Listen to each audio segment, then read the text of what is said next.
સોના ચાલ તો ગરબા રમવા. ક્યારની વાટ જોઉં છું તારી. ઘરનું કામ પત્યું કે હજી બાકી? સોના આમ તો કેદી તું પ્લાન કરતી હતી ગરબા રમીએ. આજે ગરબા રમવાના ટાઈમમાં તું ઘરનું કામ લઈને બેઠીશું.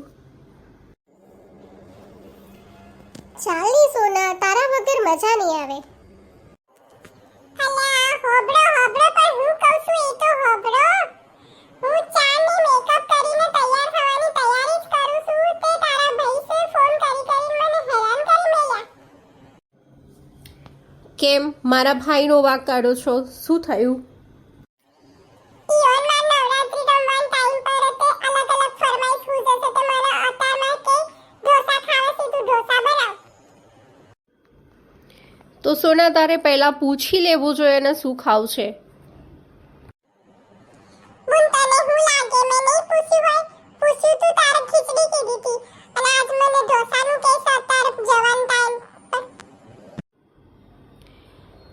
એમને કહી દો ને કે કાલે ચોક્કસ બનાવી આપીશ, પણ તમારા વગર અત્યારે ગરબાની મજા નહીં આવે. ચાલો ને સોનકી. અલી અત્યારમાં હું ઢોસા નહીં બનાવતું મારે એની હારે ઘરમાં ઝઘડો થશે. પણ હું કરું, મારા બી ગરબામાં જીવ છે અને ઈઓને તો હાથ લઈને બેઠા છે કે એમને તો ઢોસા જ ખાવે છે. હું શું કરું? આજ તો ઝઘડો થાય તો થાય પણ મારે તો ઢોસા નહીં જ બનાવવા. અત્યારમાં તો હું ગરબા રમવા જવાની છું. જે થાય જોઈ જશે. એની બોલને એ વાળી અત્યારમાં વાળી ઢોસાની ફરમાઈશ કરે છે